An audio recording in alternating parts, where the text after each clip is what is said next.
Well, joining us now is Magnus MacFarlane-Barrow, the CEO and founder of Mary's Meals. And thank you so much, Magnus, for being with us once again. No, it's always great to join you, Kevin. Thank you for inviting me on.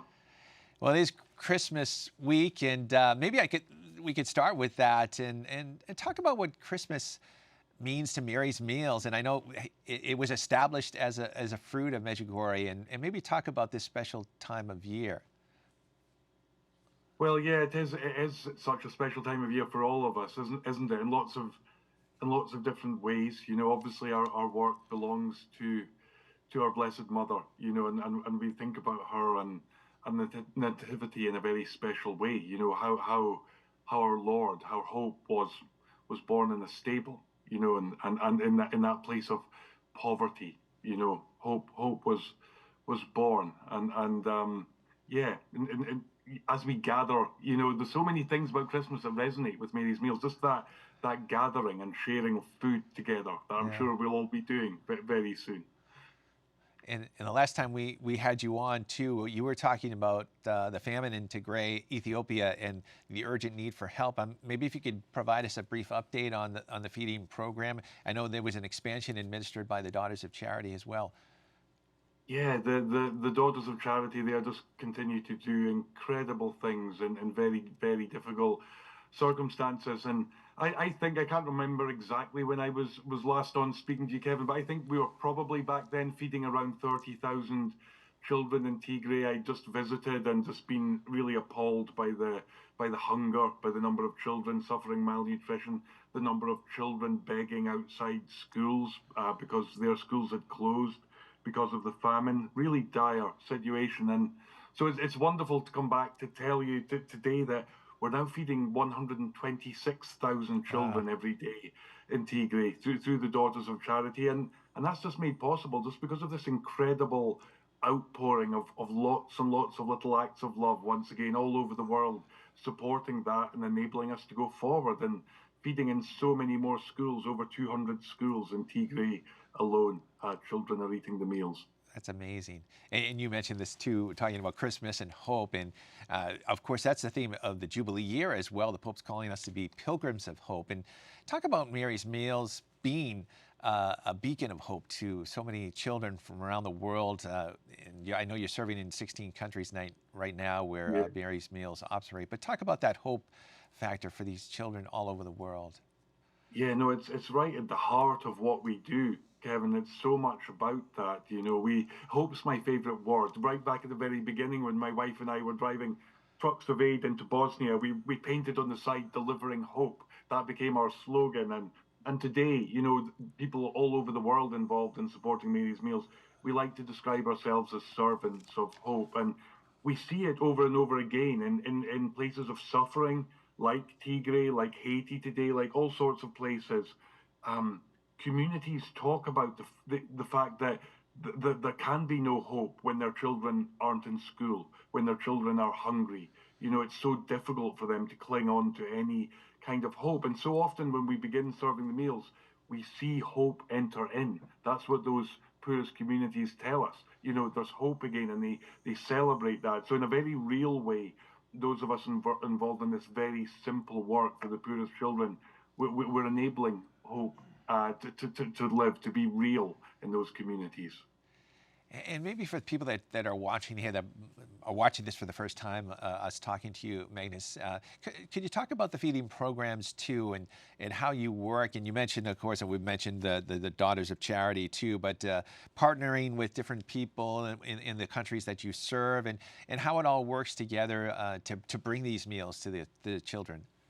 Sure. Yeah, it's a very simple mission. It's all about providing one meal every day in a place of education for the world's very poorest children, children who are very often otherwise missing school because of hunger.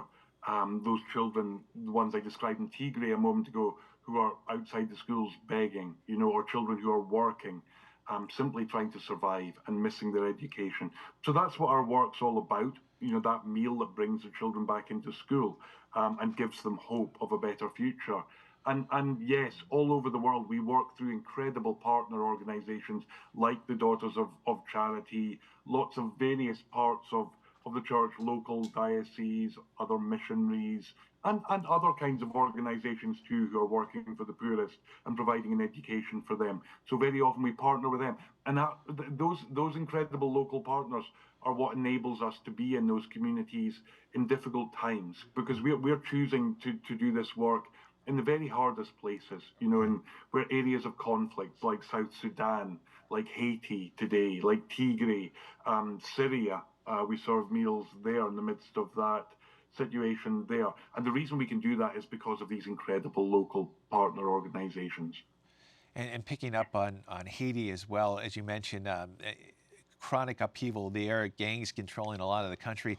Talk about Mary's Meal School feeding partners in Haiti as well, and maybe how you manage continuing to feed kids in spite of all the danger that is going on in the country. Yeah, no, I think it's like a really incredible example of that, because you know, as I think most of us know, the situation in Haiti has gone from bad to worse. I think I've rarely seen such a chaotic situation in a country where it's really almost anarchy. There is no functioning government. A huge percentage of Haiti today is controlled by the gangs. Many children are being forced into those gangs, Yeah. becoming gang members themselves. So it's so important that we keep going with our work. They are serving that meal that does enable them to come to school, and to give them some kind of normality, and again to keep hope alive that they can be the ones that lead Haiti to a better place eventually. And we work through three different local partner organizations in Haiti, and because they just stay there through thick and thin no matter what, it enables us to keep going. So even in this extremely challenging situation, we're managing to serve around 90% of the children in our programs. A small percentage where the schools are closed, we're unable to reach them right now. But yeah, it's down to those incredible partners. And as we gather, we're talking about Christmas and gathering together to share a meal. And what would you say to people to sort of just keep in mind the people that are in need and how they can be of support to those people as we gathered with our own families? Yeah, I would just ask, I mean, not to put a downer on people's Christmas Yeah. celebrations, because we should all celebrate with great joy this most Yes. wonderful of days that's coming up. But I yeah, I think as Christians we can't forget about our brothers and sisters who really just don't even have enough to eat this day. And it's incredible with Mary's Meals. Still, on average, it costs us only $25.20 to feed a child for a whole year. You Wow. know, and yet here we are in a world where thousands of children are dying every day of hunger. So please think about maybe sharing some of what you've got so children might eat, and please pray for our work too, that we Yeah. might continue to go forward in our Blessed Mother's name. Well, Magnus, thank you so much for being with us and sharing with us the great work that Mary's Meals is doing. marysmealsusa.org, I believe, is it for here That's it. in the U.S.